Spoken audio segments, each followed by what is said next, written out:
So hello अस्सलाम वालेकुम to everyone. अच्छा, हम केमिकल कोऑर्डिनेशन हमारा टॉपिक चल रहा है और इसी में हम बहुत सारी चीज़ें डिस्कस कर चुके हैं, बहुत सारे ग्लैंड्स डिस्कस कर चुके हैं।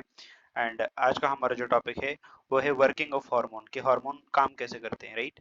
हार्मोन्स काम कैसे करते हैं और उनकी टाइप्स क्या हैं, ठीक है। तो आज ये दो टॉपिक्स हम डिस्कस करेंगे। So going towards the mechanism of action, ये सारी चीज़ें आप लोगों को पहले डिटेल में हम बता चुके हैं। सो इस चीज़ को आप लोग देख सकते हैं। तो सबसे पहले हम बात करते हैं टाइप्स ऑफ हार्मोन्स की। ओके, वालेकुम अस्सलाम लाइबा, वालेकुम अस्सलाम, वेलकम। ओके, बाकी स्टूडेंट्स को भी बता दें भाई, क्लासेस स्टार्ट हो चुकी है तो सब लोग ज्वाइन कर लें।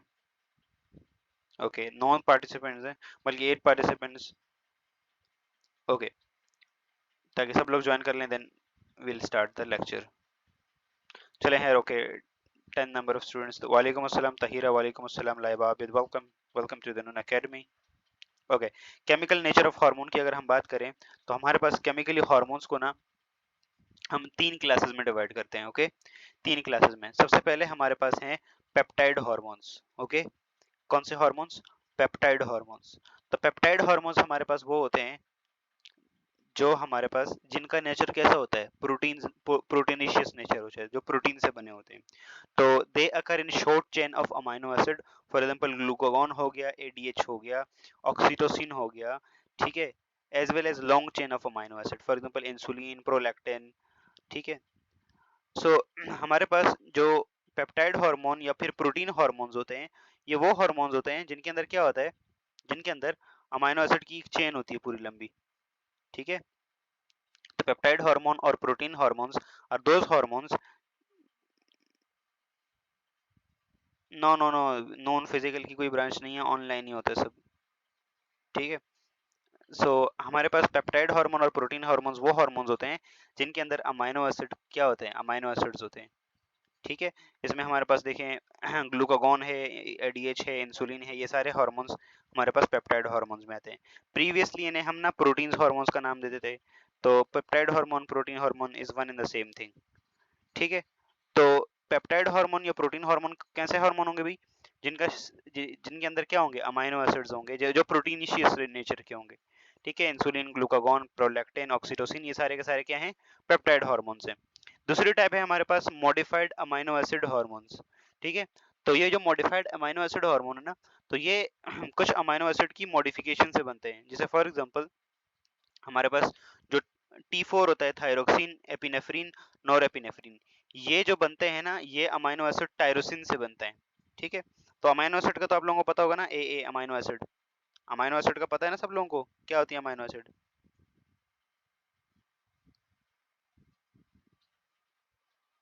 What is amino acid? Amino acid क्या होता है? Yes, what is amino acid? Yes, what is amino acid? Building block of proteins, ठीक है। तो बिल्डिंग ब्लॉक ऑफ प्रोटीन्स। तो मॉडिफाइड अमाइनो एसिड के जो हार्मोन्स होते हैं वो मोस्टली टायरोसिन बेस्ड होते हैं। टायरोसिन एक अमाइनो एसिड है और ये एपिनेफ्रिन, नॉर एपिनेफ्रिन और ये इसी से, थायरोक्सिन इसी से बनते हैं, ठीक हो गया। यहाँ देख सकते हैं इस वाले डायग्राम में, यहाँ पे देखें तो यहाँ पे हमारे पास देखें डोपामीन नजर आ रहा होगा, डोपामीन, ठीक है। Nor epinephrine, this is nor epinephrine. Structurally organic chemistry पढ़ी है ना, इस तरह के स्ट्रक्चर आप लोगों ने देखे होंगे, ठीक है। तो ये हमारे पास नीचे देखें, this is your amino acid tyrosine. Okay, this is amino acid tyrosine. इसी टायरोसिन से डोपामीन भी बनता है, इसी टायरोसिन से नोरेपिनेफ्रिन भी बनता है, इसी टायरोसिन से एपिनेफ्रिन भी बनता है, ठीक हो गया। तो इससे जो हार्मोन्स बनते हैं हमारे पास, इस तरह से जो हार्मोन्स हमारे पास बनते हैं एक सिंगल अमाइनो एसिड से, these hormones are called amino acid derived hormone, ठीक है। सिमिलरली जो हमारे पास T3 T4 है, थायरोक्सिन और T3, ये भी हमारे पास अमाइनो एसिड ड्राइव्ड हार्मोन है। फॉर एग्जांपल ये देखें, ये एक अमाइनो एसिड का ही स्ट्रक्चर था, ठीक है। ये भी टायरोसिन से कपल्ड अप हो गए, बनाए, ठीक है। तो हमारे पास T3 T4 and similarly dopamine, norepinephrine, epinephrine, ये सारे के सारे कैसे हार्मोन्स हैं? These are amino acid derived hormone. और कौन से अमाइनो एसिड से ड्राइव होते हैं? तो these are derived from tyrosine, ठीक है। टायरोसिन टायरोसिन से ड्राइव्ड होते हैं। सिमिलरली हमारे पास सेरोटोनिन होता है, ठीक है। सेरोटोनिन और मेलेटोनिन, ये दो हार्मोन्स या दो हार्मोन्स ऐसे हैं जो ट्रिप्टोफान से ड्राइव्ड होते हैं। ठीक है, किससे ड्राइव होते हैं? ट्रिप्टोफान से ड्राइव होते हैं। वालेकुम अस्सलाम उजाला, वेलकम। ठीक है, तो मेलेटोनिन जो होता है, जो मेलेटोनिन जो होता है वो हमारे पास ट्रिप्टोफान से होता है। And similarly there is another hormone which is called serotonin, to be specific not hormone but a neurotransmitter. तो वो भी हमारे पास किससे बनता है? ट्रिप्टोफान से बनता है। ठीक है, तो these are the amino acid derived.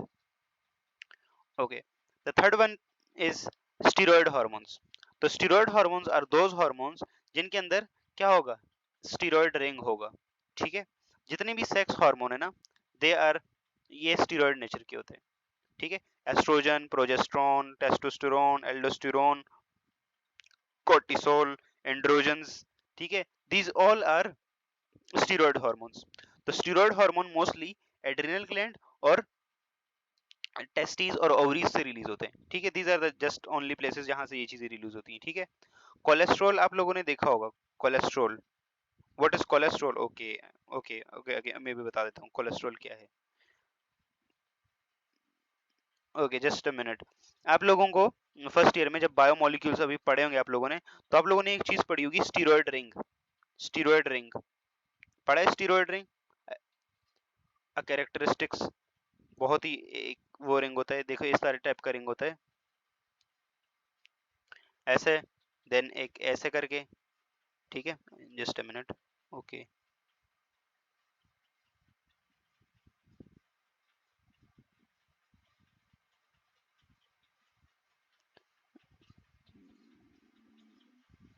ऐसे करके एक इस तरह के रिंग्स देखे होंगे आप लोगों ने। रिंग ए, ठीक है, नाम भी आता था कभी कभी। तो इस इधर ए बी सी करके देते, ए बी सी करके रिंग लिख देते, ए बी एंड सी। तो इस टाइप के रिंग आप लोगों ने देखे होगा। This is called steroid ring. Okay, this is called steroid ring. तो ये जो स्टीरॉयड रिंग होता है ना, इस स्टीरॉयड रिंग जिन हार्मोन्स के अंदर होता है, ये स्टीरॉयड रिंग जिन हार्मोन्स के अंदर होता है, उन्हें हम क्या कहते हैं? उन्हें हम स्टीरॉयड्स हार्मोन कहते हैं। ठीक है, एंड व्हाट इज कोलेस्ट्रॉल? तो कोलेस्ट्रॉल भी हमारे पास स्टीरॉयड्स ही होते हैं। कैसे? वो इसमें ना थोड़ी सी चेंजेस हो जाती हैं। ठीक है, यहाँ पे ना कुछ कार्बन लग जाते हैं ऐसे लंबे, और इधर से ना OH लग जाते हैं। तो फिर हमारे पास जो चीज बनती है उसे हम कोलेस्ट्रॉल कहते हैं। क्या कहते हैं? कोलेस्ट्रॉल कहते हैं। तो कोलेस्ट्रॉल भी इसेंशियली अ स्टीरॉयड, लेकिन उसमें थोड़ा सा स्ट्रक्चरल चेंज होता है। बेसिक ये वो जो फ्रेमवर्क है ना, ये जो कोर कोर है, ये कोलेस्ट्रॉल के अंदर भी होता है। बस उसमें इधर से इस वाले कार्बन के ऊपर ना ऐसे ऐसे एक्स्ट्रा कार्बन की चेन आके लग जाती है, और इधर से जो है ना OH ला के लग जाता है। ठीक है, तो ये हमारे पास क्या होता है? ये हमारे पास स्टीरॉयड रिंग होता है। This is type of terpenoid. Terpenoid, yes you can say this is a type of a terpenoid. ठीक है, they are derived from terpenes. यहाँ तक क्लियर है सब लोगों को? Crystal clear? यहाँ तक क्लियर है? तीनों टाइप्स की हार्मोन्स क्लियर है? सबसे पहले हमारे पास प्रोटीन और पेप्टाइड हार्मोन्स। ये प्रोटीन और पेप्टाइड हार्मोन्स क्या होते हैं भाई? तो प्रोटीन और peptide hormones are those hormones जो कि हमारे पास क्या होते हैं? प्रोटीनिशियस नेचर के होते हैं, मतलब उनके अंदर अमाइनो एसिड की चेंज होती हैं। दूसरे मॉडिफाइड अमाइनो एसिड को हार्मोन्स। तो मॉडिफाइड अमाइनो एसिड को हार्मोन्स वो होते हैं जो किसी सिंगल अमाइनो एसिड से ड्राइव्ड होते हैं। जैसे फॉर एग्जांपल एपिनेफ्रिन होता है, नॉरएपिनेफ्रिन होता है। ठीक है, सिमिलर से डोपामीन होता है। ये सारे के सारे टायरोसिन से ड्राइव्ड होते हैं। ठीक है, सिमिलरली एक दो और एग्जांपल्स हैं, यहाँ देख सकते हैं इस वाली स्लाइड में। T3 है, T4 है, ठीक है, डोपामीन है, नॉरएपिनेफ्रिन है, एपिनेफ्रिन है, ये सारे के सारे टायरोसिन से ड्राइव्ड होते हैं। ठीक है, tyrosine is a very very important amino acid. ठीक है, सिमिलरली हमारे पास यहाँ देख सकते हैं आप लोग ट्रिप्टोफान। ट्रिप्टोफान से हमारे पास दो हार्मोन रिलीज होते हैं, दो हार्मोन्स बनते हैं, एक मेलाटोनिन और एक सेरोटोनिन। ठीक है, सेरोटोनिन को हम शॉर्ट में 5HT करके भी लिखते हैं, 5HT, 5 हाइड्रोक्सी ट्रिप्टामीन। ठीक है, तो इट्स 5 हाइड्रोक्सी ट्रिप्टामीन, 5HT। यहाँ तक क्लियर है सब लोगों को? आगे बढ़े। तीसरी टाइप जो हार्मोन्स की थी वो हमारे पास स्टीरॉयड हार्मोन थे। तो स्टीरॉयड हार्मोन्स का मतलब ये होता है कि जिनके अंदर कैरेक्टरिस्टिक स्टीरॉयड रिंग होगा। ठीक है, स्टीरॉयड रिंग क्या होता है? तो दो 6 मेंबर्ड रिंग होता है, बल्कि 3 6 मेंबर्ड रिंग होते हैं और एक 5 मेंबर्ड रिंग होता है। This is called steroid ring. और स्टीरॉयड रिंग के साथ साथ फिर उसमें डिफरेंट डिफरेंट मॉडिफिकेशंस होती हैं। तो स्टीरॉयड हार्मोन हमारे जितने भी सेक्स हार्मोन है ना, they are steroid hormones. Clear है यहाँ तक सब लोगों को? ओके, हार्मोन्स की टाइप सब लोगों को क्लियर हो गई होगी। अब हम देखते हैं कि ये हार्मोन्स एक्चुअली में काम कैसे करते हैं। हमने देखा कि ग्रोथ हार्मोन कहाँ से, पिट्यूटरी की एंटीरियर पिट्यूटरी से रिलीज होता है, जाके ग्रोथ करवा देता है। कैसे भाई, हाउ? सिमिलरली हर एक एंजाइम का ना हर एक हार्मोन्स का स्पेसिफिक काम होता है, तो वो स्पेसिफिक काम वो परफॉर्म कैसे करते हैं एक्चुअली में, तो ये चीज देखते हैं। तो मैकेनिज्म ऑफ हार्मोन एक्शन, ये कैसे कैसे वर्क करता है। तो ये एक्चुअली में ना दो चीजें बनती हैं हमारे पास। सबसे पहले hormone action is involve in the body consist of two main steps. तो ये दो मेन स्टेप्स क्या हैं? सबसे पहले formation of hormone receptor complex. एक चीज सब लोग यहाँ से गौर से देख लें कि हमारे पास, यस, यहाँ पे ये एक सेल है। क्या है? एक सेल है। जी जी, you are right. Dastagir Ulam Dastagir, cholesterol is lipid nature type का होता है। Yes, you are right.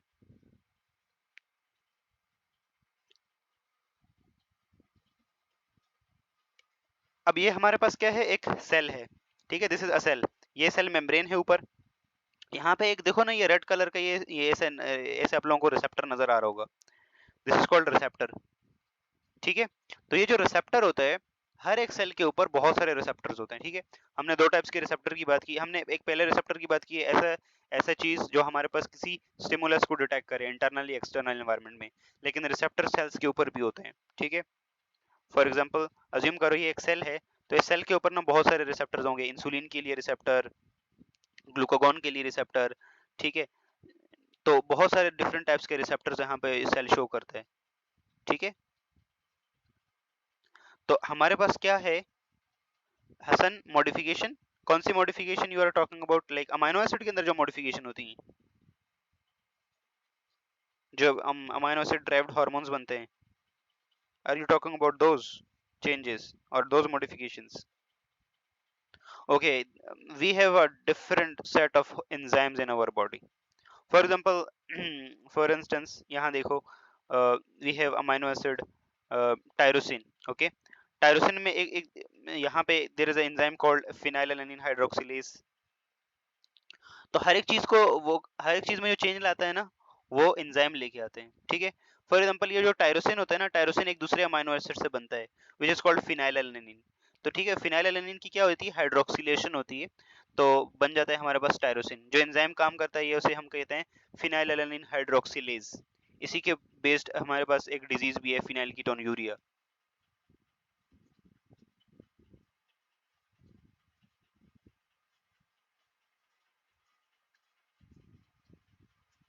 ठीक है, ओके। सिमिलरली हमारे पास फॉर एग्जांपल पहले देखो, टायरोसिन कन्वर्ट होता है डोपा। ठीक है, यहाँ पे एंजाइम होता है डोपा, डोपा डी कार्बोक्सिलेज। ठीक है, there are tons of different of enzymes जो कि हमारे बॉडी में होते हैं, और वो ये चेंजेस लेके आ रहे होते हैं। ठीक है, कोलेस्ट्रॉल में भी एंजाइम्स ही चेंज करते हैं। ठीक है, तो ये सारे के सारे एंजाइम्स करवाते हैं। ठीक है, क्लियर हसन? अब हम बात करें इसके ऊपर कि कैसे एक्चुअली में एंजाइम हार्मोन्स एक्चुअली में इनका काम कैसे होता है। तो हर एक सेल की सरफेस के ऊपर ना हर एक चीज के लिए रिसेप्टर्स होते हैं। ठीक है, हसन गॉट इट?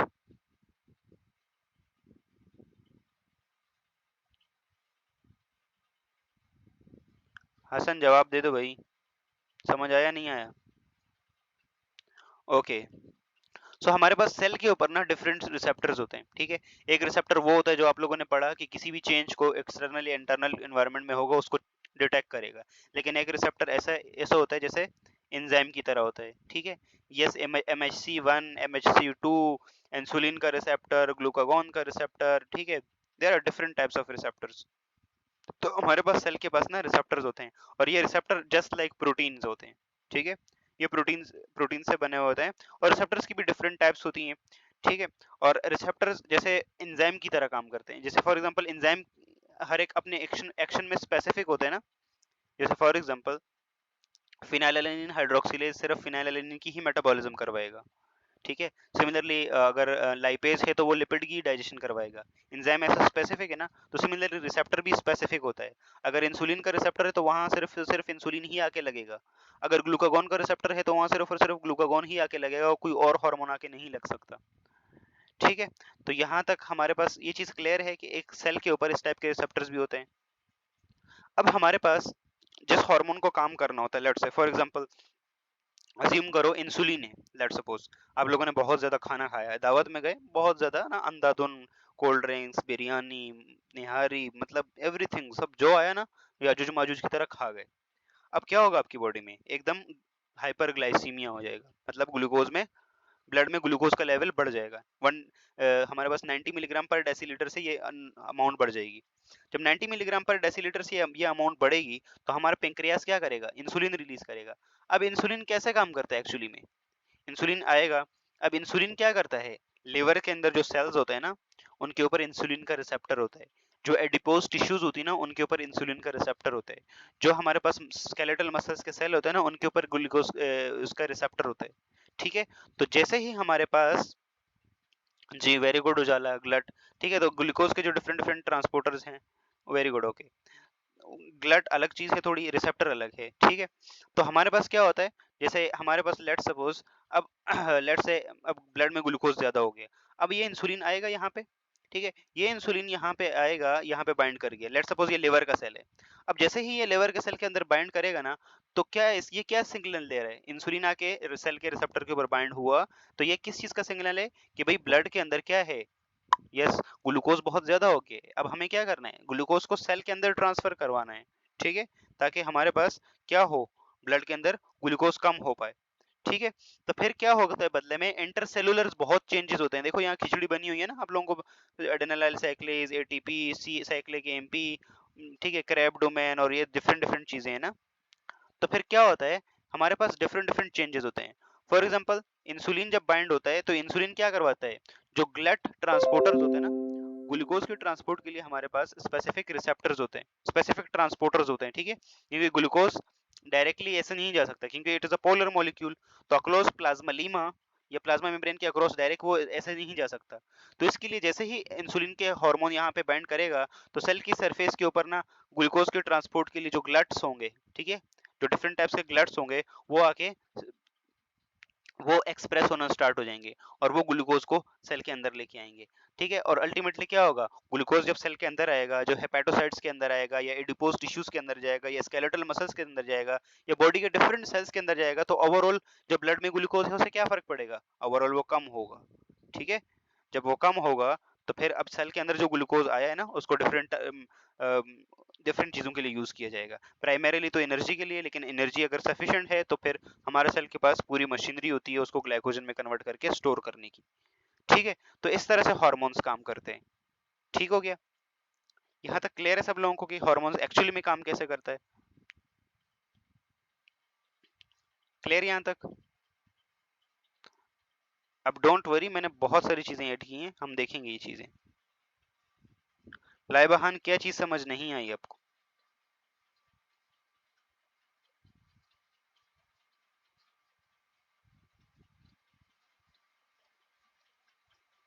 ओके, चलें भाई।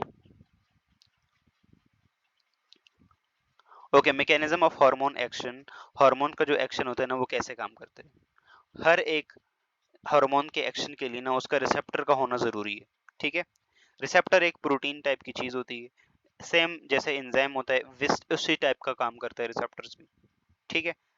ओके, अब हार्मोन जैसे फॉर एग्जांपल हमारे पास बाइंड करता है हिला के, जैसे लेट सपोज ये एक हार्मोन है, ये इसका रिसेप्टर है, ये इसके ऊपर बाइंड करेगा, ये इसके ऊपर जैसे ही बाइंड करेगा ना, तो ये क्या होता है हमारे पास इंटरनली है ना, ये एक जी प्रोटीन से कपल्ड होता है which is called ji protein, ठीक है। वो जी प्रोटीन क्या करती है, जीडीपी को जीटीपी में कन्वर्ट कर देती है, और ये जीटीपी जाके एक एंजाइम को एक्टिवेट करता है विच इज कॉल्ड एडेनालाइल साइक्लेज, और सम एडेनालेट साइक्लेज भी कहते हैं इसे। ये एडेनालाइल साइक्लेज क्या करवाता है, एटीपी को साइक्लिक एमपी में कन्वर्ट कराता है। वंस साइक्लिक एमपी आपके सेल में बिल्डअप स्टार्ट होना होता है, तो ये क्या करवाता है, ये कुछ एंजाइम्स को एक्टिवेट करवाता है जाके, जैसे for example protein kinase A, ठीक है। ये जो प्रोटीन काइनेजेस है ना, ये क्या करवाते हैं, ये जाके प्रोटीन की फॉस्फोराइलेशन करवा देते हैं। Majority of proteins upon non phosphorylation are inactive, लेकिन जैसे ही उनकी फॉस्फोराइलेशन होती है, उनके ऊपर फॉस्फेट ऐड होता है, तो प्रोटीन एक्टिव हो जाती है। जैसे ही प्रोटीन एक्टिव होती है तो आप काम करना स्टार्ट कर देता है, हमारा जो भी रिस्पॉन्स होता है वो अल्टीमेटली आना स्टार्ट हो जाता है, ठीक है। तो इस तरह से हार्मोन अपना काम करता है, ठीक है। यहाँ तक क्लियर है सब लोगों को? मैंने कुछ और चीजें भी ऐड की हैं, मैं इसको और तरह से भी समझाता हूँ। ठीक है, डोंट वरी गाइस। अच्छा, जैसे इंसुलिन वाली एग्जांपल ही आ गई, दिस इज ये इससे ज्यादा अच्छे से समझ आएगा। तो हमारे पास देखें, यस, हमारे पास देखो क्या है, इंसुलिन रिसेप्टर। इंसुलिन आके बाइंड करेगा, इंसुलिन जैसे आके बाइंड करेगा तो हमारे पास क्या होता है फिर इंसुलिन रिसेप्टर कॉम्प्लेक्स, ये जो होता है, ये क्या होता है, सेल के अंदर आ जाता है, इंटरनलाइजेशन हो जाती है इसकी। फिर जाके क्या होता है, फिर जाके क्या होता है, वो जाके ना न्यूक्लिक एसिड में जाके क्या कर देते हैं, देखो मैप काइनेसिस। ठीक है, ये एंजाइम्स होते हैं, इन्हें जाके एक्टिवेट करा देते हैं। ये जब एक्टिवेट होते हैं तो ये जाके ना किसी चीज की ट्रांसक्रिप्शन को बढ़ा देते हैं। ठीक है, तो फॉर एग्जांपल इसकी ट्रांसक्रिप्शन को बढ़ाएंगे, किसकी ट्रांसक्रिप्शन को बढ़ाएंगे भाई, तो ये ग्लट की ट्रांसक्रिप्शन को बढ़ा देंगे।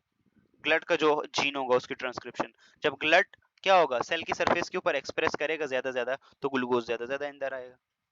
ठीक है, तो इस तरह से इंसुलिन काम करता है। ठीक है, सिमिलरली हमारे पास बाकी दूसरी चीजें भी होती हैं। ठीक है, फॉर एग्जांपल हम ना बात करते हैं, जैसे जैसे फॉर एग्जांपल हम बात करते हैं लेट्स से T3 और T4 हार्मोन्स की। T3 T4 का क्या काम होता है, यस, T3 एंड T4 का काम क्या होता है, सेल में मेटाबॉलिज्म को बढ़ावा देना, सेल के मेटाबॉलिक रेट को बढ़ाना। ठीक है, अब ये क्या करते हैं पता है, हमारे पास क्या होता है, हमारे पास स्टीरॉयड हार्मोन का मोड ऑफ एक्शन थोड़ा अलग से है, उसको हम अलग से देखेंगे। बाकी जिन हार्मोन्स का रिसेप्टर सेल की सरफेस पे होता है ना, वो इसी तरह से काम करते हैं। ये देखें हमारे पास, ये देखें, इधर से इंसुलिन बाइंड हुआ, ठीक है, और इधर से ग्लूकोज की एंट्री हुई। ठीक है,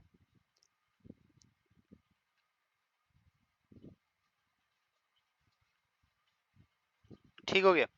तो एक चीज और, जैसे मैं एक चीज और समझा देता हूँ आप लोगों को। लेट्स सपोज आप अज्यूम करो T3 और T4 हार्मोन्स की बात हो रही है। ठीक है, T3 और T4 अज्यूम करो, यहाँ पे आके ना आपका T3 हार्मोन आके ऐड होता है, T3 या T4 आके ऐड होता है, T3 T4 आके ऐड होगा तो क्या होगा, ये इंटरनली ना ये वाले रिसेप्टर्स जी प्रोटीन के साथ कपल्ड होते हैं। ठीक है, ये क्या करवा देते हैं, ये इंटरनली जीटीपी का कंसंट्रेशन बढ़ा देते हैं। जीटीपी बढ़ता है तो ये जाके एडेनिलाइल साइक्लेज को एक्टिवेट करता है, एडेनिलाइल साइक्लेज एटीपी को साइक्लिक एमपी में कन्वर्ट करता है। साइक्लिक एमपी का कंसंट्रेशन जैसे सेल के अंदर बढ़ता है तो ये जाके क्या करवाता है, प्रोटीन काइनेज ए को एक्टिवेट करवाता है, और प्रोटीन काइनेज ए क्या करवाता है, प्रोटीनों की फॉस्फोराइलेशन करवा देता है। तो जैसे ही ये वाला enzyme protein kinase a different दूसरे एंजाइम्स की क्या करवा देगा, फॉस्फोराइलेशन करवा देगा, तो फिर क्या होगा, सेल के अंदर वो वाले एंजाइम एक्टिव हो जाएंगे और सेल का मेटाबॉलिक रेट बढ़ जाएगा। तो T3 T4 इस तरह से काम करते हैं, और मेजॉरिटी ऑफ हार्मोन्स इसी तरह से काम करते हैं। ठीक है, अब हमारे पास ना मैकेनिज्म के ऊपर ना हम हार्मोन्स को दो कैटेगरीज में डिवाइड कर देते हैं। एक वो हार्मोन्स जिनका रिसेप्टर सेल की सरफेस पे होता है, उनका ये वाला मैकेनिज्म फॉलो होता है। ठीक है, और एक वो हार्मोन्स जिनका रिसेप्टर हार्मोन्स की सेल की सरफेस के ऊपर नहीं होता, वो सेल के इंटरनल साइड पे होता है, साइटोप्लाज्म में होता है या न्यूक्लियस में होता है। ठीक है, तो उस वाली चीज में थोड़ा सा मैकेनिज्म ऑफ एक्शन डिफरेंट होता है। ठीक है, तो ये वो हार्मोन्स जैसे जो नॉन पोलर होते हैं, सॉरी जो पोलर होते हैं, जैसे ग्लूकागोन हो गया, जैसे एडीएच हो गया, जैसे इंसुलिन हो गया, जिनका मॉलिक्यूलर वेट भी ज्यादा है और जिनका साइज भी बड़ा है और जो पोलर नेचर के भी हैं, उनके रिसेप्टर सेल के बाहर होते हैं, सेल की सरफेस पे होते हैं। वो आके सेल की सरफेस पे बाइंड करते हैं और उसके बाद फिर आगे जाके मैसेजेस ट्रांसफर हो रहे होते हैं, और अल्टीमेटली हमें चीज क्या हो रही है, कुछ ना कुछ बायोलॉजिकल इफेक्ट देखने को मिलते हैं। ठीक है, फॉर एग्जांपल ना और इस हार्मोन को हम प्राइमरी मैसेंजर कहते हैं। ये प्राइमरी मैसेंजर यहाँ आके बाइंड करेगा, ये क्या करेगा, सेल के अंदर ना साइक्लिक एमपी की कंसंट्रेशन बढ़ा देगा। साइक्लिक एमपी को हम सेकेंडरी मैसेंजर कहते हैं, और ये सेकेंडरी मैसेंजर फिर आगे प्रोटीन काइनेज ए को एक्टिवेट करेगा। ये प्रोटीन काइनेज ए सेल के अंदर डिफरेंट प्रोटीन्स को जाके एक्टिवेट कर देगा और सेल की मेटाबॉलिक मशीनरी एक्टिवेट हो जाएगी। ठीक है, और सेल का जो मेटाबॉलिक फंक्शन है वो अल्टर हो जाएगा। तो इस तरह से हमारे पास हार्मोन्स क्या करते हैं, काम करते हैं। ठीक है, you are not suppose to learn all these steps कि भाई एग्जैक्टली क्या क्या होता है, लेकिन बस सरसरा सा ये होना पता होना चाहिए कि हार्मोन आके इधर बाइंड करेगा, इंटरनली हमारे पास साइक्लिक एमपी की कंसंट्रेशन बढ़ेगी, वो जाके प्रोटीन काइनेज ए को एक्टिवेट करवाएगा, एंड देन आगे जो है वो मशीन चालू। क्लियर यहाँ तक? वो हार्मोन्स जिनका रिसेप्टर सरफेस पे होता है, सेल की सरफेस पे होता है, वो इस तरह से काम करते हैं। Got it? यहाँ तक क्लियर है सब लोगों को? यहाँ तक क्लियर है?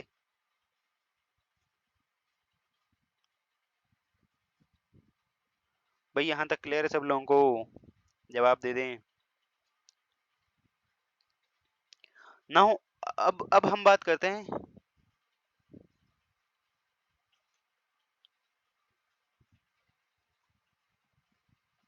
ठीक है, Hasan got it, Laiba got it, बाकी सब लोगों को ओके।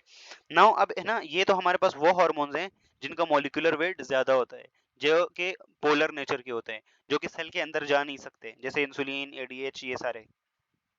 ठीक है, अब हमारे पास ना कुछ हार्मोन्स जैसे स्टीरॉयड हार्मोन्स है, जिनके अंदर स्टीरॉयड रिंग है। तो ये जो स्टीरॉयड हार्मोन होते हैं ना, इनका जो रिसेप्टर होता है वो सेल की सरफेस पे नहीं होता, वो या तो उनके साइटोप्लाज्म में होता है या फिर न्यूक्लियर मेम्ब्रेन में होता है। तो उस टाइप के जो हार्मोन्स हैं वो कैसे काम करते हैं? तो वो देखो, वो कुछ इस तरह से काम करते हैं। जस्ट अ मिनट, मैंने यहाँ पे स्टीरॉयड हार्मोन का मैकेनिज्म ऑफ एक्शन के लिए, यस, यहाँ देखें इस वाली ये देखें, ये स्टीरॉयड हार्मोन है, स्टीरॉयड रिंग इसी टाइप का होता है ना। तो ये स्टीरॉयड हार्मोन क्या है? ये सेल मेम्ब्रेन है। अब सेल मेम्ब्रेन के ऊपर इसका रिसेप्टर नहीं है, इसका रिसेप्टर सेल के अंदर है। ठीक है, साइटोप्लाज्मिक रिसेप्टर है, जैसे ये देखो, ये है। तो ये क्या करेगा? सबसे पहले तो सेल के अंदर एंटर होगा, और ये सेल के अंदर आराम से एंटर हो जाएगा। Slide not visible? Slide visible नहीं है?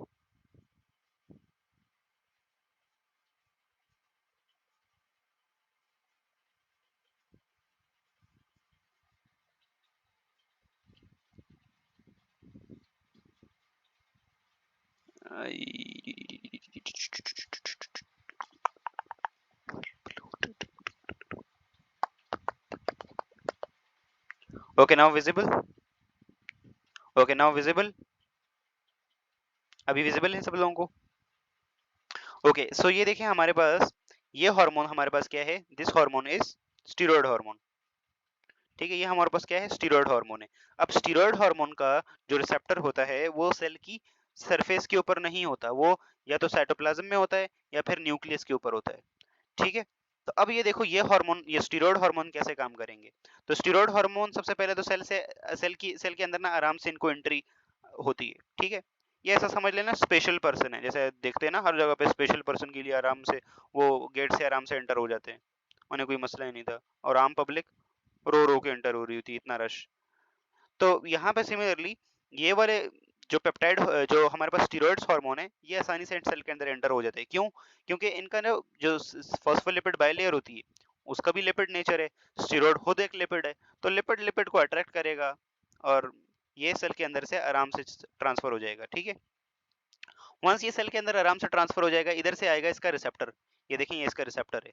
तो ये साइटोप्लाज्मिक रिसेप्टर, ये इसके रिसेप्टर के साथ बाइंड होगा, और हमारे पास क्या होगा? अल्टीमेटली चीज बनेगी हार्मोन रिसेप्टर कॉम्प्लेक्स। और ये हार्मोन रिसेप्टर कॉम्प्लेक्स अब क्या करेगा? जाके न्यूक्लिक एसिड में, डीएनए के अंदर देखो, ट्रांसलोकेशन, न्यूक्लियस के अंदर ट्रांसलोकेट होगा, और वहां पे जाके कुछ प्रोटीन्स की या किसी चीज की ट्रांसक्रिप्शन को बढ़ा देगा। आप लोगों को ये प्रिंसिपल तो पता है ना कि प्रोटीन जब बनती है तो पहले डीएनए से आरएनए बनता है। ठीक है, which is called transcription, and then ultimately वो मैसेंजर आरएनए आके प्रोटीन में कन्वर्ट होता है, विच इज कॉल्ड ट्रांसलेशन। ठीक है, तो सिमिलरली यहाँ पे हमारे पास फॉर एग्जांपल ये अंदर आएगा, ट्रांसलोकेशन होगी इसकी न्यूक्लियस के अंदर। न्यूक्लियस में क्या होगा? जैसे फॉर एग्जांपल ये देखो, इसको इसने न्यूक्लियस के जाके क्या करवा दिया? ये एज अ ग्रोथ फैक्टर के तौर पे काम किया, और इसने मैसेंजर आरएनए बनवा दिया। अब ये मैसेंजर आरएनए आएगा साइटोप्लाज्म में, और ये साइटोप्लाज्म से क्या होगा? ये राइबोसोम पे बाइंड करेगा, और इससे प्रोटीन्स बनेगी। तो ये देखो, हमारे पास अमाइनो एसिड की चेन बन गई और प्रोटीन बन गई। ये किसकी वजह से हुआ? ये इस हार्मोन की वजह से हुआ। ठीक है, तो ये तो एक एग्जांपल के थ्रू सिर्फ आपको समझा रहे हैं, लेकिन मेजॉरिटी हार्मोन्स इसी तरह से काम करते हैं। ठीक है, तो क्लियर है दोनों हार्मोन्स का काम, दोनों टाइप्स के हार्मोन्स का काम। एक वो हार्मोन्स जो सेल की सरफेस पे एक्सप्रेस करेंगे, जैसे जिनका मॉलिक्यूलर वेट ज्यादा होगा, जो सेल के अंदर नहीं जा सकते। ठीक है, जैसे प्रोटीन और पेप्टाइड हार्मोन्स। ठीक है, T3 T4 हो गया, वो सेल के अंदर नहीं जा सकते। सिमिलरली हमारे पास यस, तो पहली जो दो टाइप्स थी ना, प्रोटीन और पेप्टाइड हार्मोन्स और मॉडिफाइड अमीनो एसिड को हार्मोन्स, उनके रिसेप्टर सेल की सरफेस पे होते हैं, वो वहीं से आगे अपना काम करते हैं। और ये जो स्टीरॉयड हार्मोन्स होते हैं, ये स्पेशल पर्सन है, इनका रिसेप्टर सेल के अंदर होता है, या तो साइटोप्लाज्म में या न्यूक्लियर मेम्ब्रेन के ऊपर, और वहां से जाके फिर अल्टीमेटली चेंजेस आते हैं। तो गाउट इट, यहाँ तक सब लोगों को क्लियर है? यहाँ तक सब लोगों को क्लियर है? यहाँ पे देखो वही चीज है, देखो ये स्टीरॉयड हार्मोन साइटोप्लाज्म में एंटर हुआ, न्यूक्लियस में आया, न्यूक्लियस में ये देखो रिसेप्टर्स, फिर यहाँ से क्या हुआ, वही मैसेंजर आरएनए बना और देखो बदले में न्यू प्रोटीन्स बन गई। ठीक है, सेल का मेटाबॉलिक रेट बढ़ गया। ठीक है, ठीक हो गया, यहाँ तक क्लियर है सब लोगों को? अब ये वही चीजें हैं जो मैंने आप लोगों को बताई हैं। ठीक है, बस ये वर्डिंग है, मैंने आप लोगों को बता दी है। अब रेगुलेशन की बात करते हैं कि ये रेगुलेशन कैसे होती है। ठीक है, तो हमारे पास जो रेगुलेशन होती है ना हॉर्मोन्स की, वो दो प्रिंसिपल्स पे, ठीक है, वो दो प्रिंसिपल्स को फॉलो करती है। एक हमारे पास पॉजिटिव फीडबैक सिस्टम और एक नेगेटिव फीडबैक सिस्टम। तो हार्मोन कैसे काम करते हैं, कैसे ये सारी चीजें होती हैं, तो इनको वो करने के लिए पॉजिटिव और नेगेटिव फीडबैक सिस्टम हमें समझना होगा। तो यस, फीडबैक सिस्टम मैंने होमोस्टेसिस में भी पढ़ाया था, what is feedback system and what is the difference between positive feedback system and negative feedback system, anyone?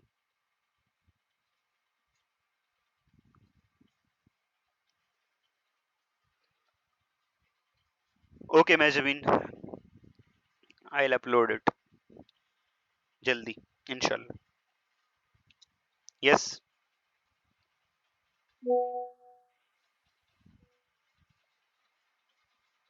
कोई बताएगा भाई मुझे पॉजिटिव और नेगेटिव फीडबैक में से डिफरेंस? लाइबा, हसन, बाकी लोग, मैजबीन, अनाबिया, एनीवन?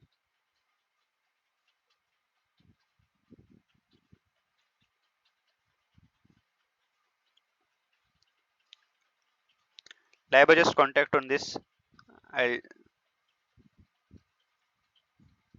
ठीक है।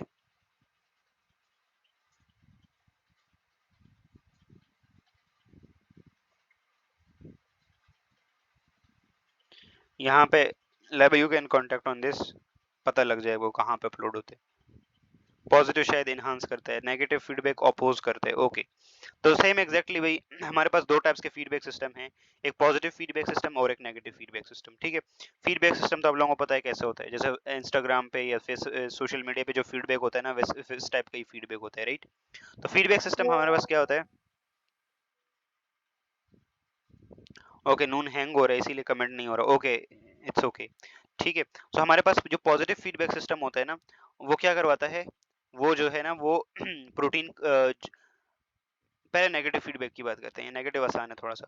तो ये वो वाला फीडबैक सिस्टम है जिसमें ना प्रोटीन की क्या होगी, एंजाइम की वो होगी, क्या होगी, हार्मोन्स की इनहिबिशन होगी। फॉर एग्जांपल देखिए हमारे पास क्या है, जब ब्लड के अंदर ग्लूकोज लेवल कम हो जाएगा तो क्या होगा, beta cell of pancreas insulin release करेंगे।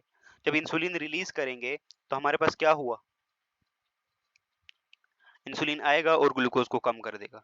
तो ये क्या है हमारे पास, देखो स्टिमुलस को क्या कर रहा है, ओपोज कर रहा है। ठीक है, तो इस टाइप के जो फीडबैक सिस्टम है, this type of feedback system is negative feedback system. ठीक है, हमारे पास स्टिमुलस क्या है, ब्लड ग्लूकोज लेवल बढ़ना, और इस ब्लड ग्लूकोज लेवल को कम करेगा इंसुलिन, मतलब उसको अपोज कर रहा है, तो this is negative feedback system. ठीक है, तो देखिए insulin is secreted by the pancreatic beta cells in response to the increase blood glucose level. In turns, insulin cause an increase glucose utilization by the cell, which results in decreased blood glucose level. ठीक है, the decreased blood glucose level concentration then tells the beta cells of pancreas the decreased secretion of insulin. ठीक है, तो just simple है, negative feedback system के through काम कर रही है। ठीक है, यहाँ इंसुलिन वाली एग्जांपल सब लोगों को समझ आ गई, क्या है, ब्लड के अंदर ग्लूकोज बढ़ गया, इंसुलिन रिलीज होगा, इंसुलिन रिलीज होगा, अब हमारे पास जब इंसुलिन अपना काम करेगा तो हमारे टिश्यूज ग्लूकोज को ले लेंगे, अब ब्लड के अंदर दोबारा पे क्या हो जाएगा, इंसुलिन कम, ग्लूकोज कम हो जाएगा। जब ग्लूकोज कम हो जाएगा तो पेंक्रियाज क्या है, बीटा पेंक्रियाज के बीटा सेल इंसुलिन सिक्रेट करना छोड़ देंगे, बंद कर देंगे। ठीक है, तो इस तरह से हमारे पास नेगेटिव फीडबैक काम करता है। ठीक हो गया, इसके बाद इसके अगेंस्ट जो पॉजिटिव फीडबैक होता है, पॉजिटिव फीडबैक में क्या होता है, और a hormone has biological action that directly or indirectly cause the additional secretion of hormone। ठीक है, तो हार्मोन्स का क्या होगा, यहाँ से एडिशनल सिक्रेशन होगी।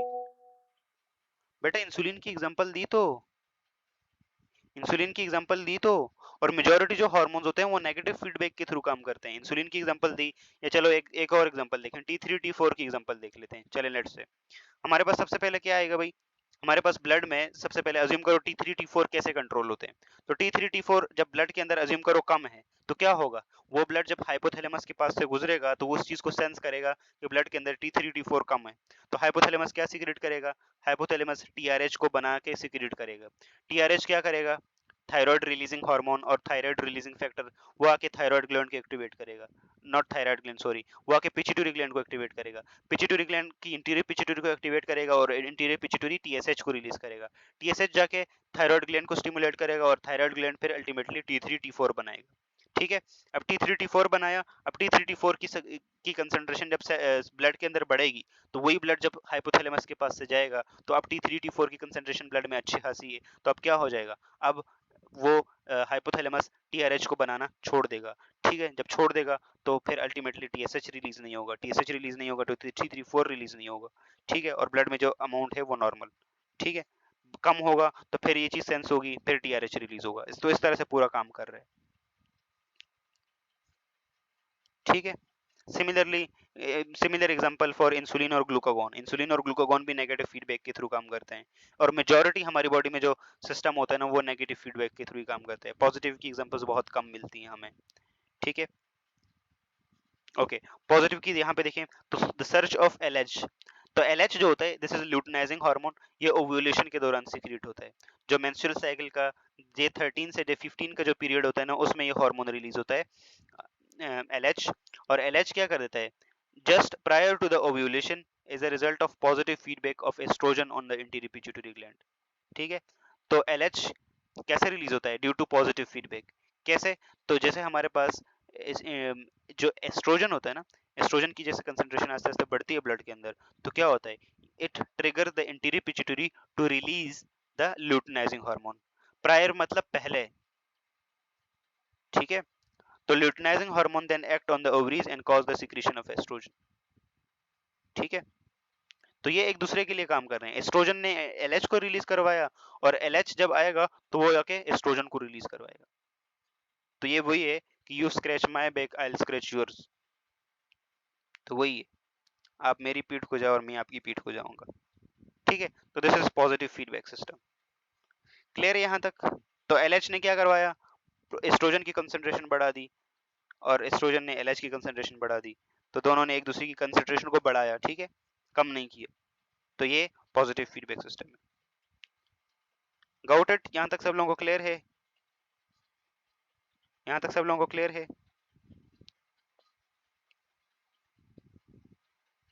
ओके, एनी कंफ्यूजन, कोई प्रॉब्लम, कोई मसला। चलें एक और बात करते हैं, जैसे FSH की रिलीज या बाकी किसी गोनेडोट्रोपिन की हार्मोन की रिलीज, जैसे for example oestrogen and progesterone, ये जब आएंगे तो ये हमारे पास देखो हाइपोथैलेमस को भी पॉजिटिव, जहाँ पे पॉजिटिव का साइन होता है इसका मतलब स्टिमुलेट करना। ठीक है, तो हाइपोथैलेमस और पिट्यूटरी ग्लैंड को स्टिमुलेट करेंगे, हाइपोथैलेमस GnRH रिलीज करेगा, गोनेडोट्रोपिन रिलीजिंग हार्मोन, वो पिट्यूटरी ग्लैंड को जाके एक्टिवेट करेंगे और पिट्यूटरी ग्लैंड बदले में LH और FSH रिलीज करेंगे, ये आएंगे ओवरीज को स्टिमुलेट करेंगे, ओवरीज जाके क्या करेंगे, ओवरीज जाके एस्ट्रोजन और प्रोजेस्टेरोन रिलीज करेंगे, ये फर्दर फिर वही पॉजिटिव, तो ये पॉजिटिव फीडबैक की एग्जांपल होगी। ठीक है, नेगेटिव फीडबैक में देखें तो ऑन द लेफ्ट साइड आप लोगों को नेगेटिव फीडबैक है। ठीक है,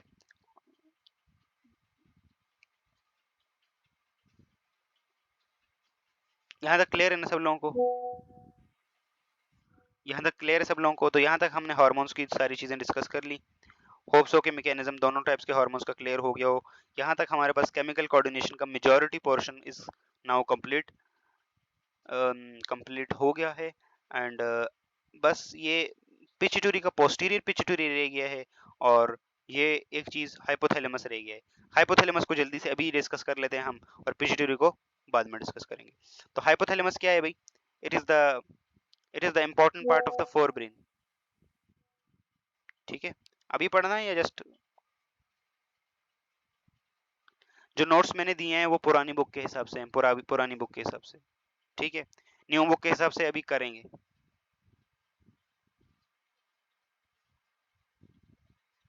सारी स्लाइड कैसे शो कर दें,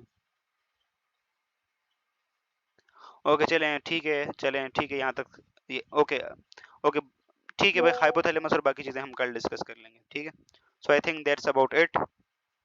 और अब मिलते हैं हम नेक्स्ट क्लास में। Till then keep learning and keep exploring. मे रिकॉर्डिंग स्टॉप।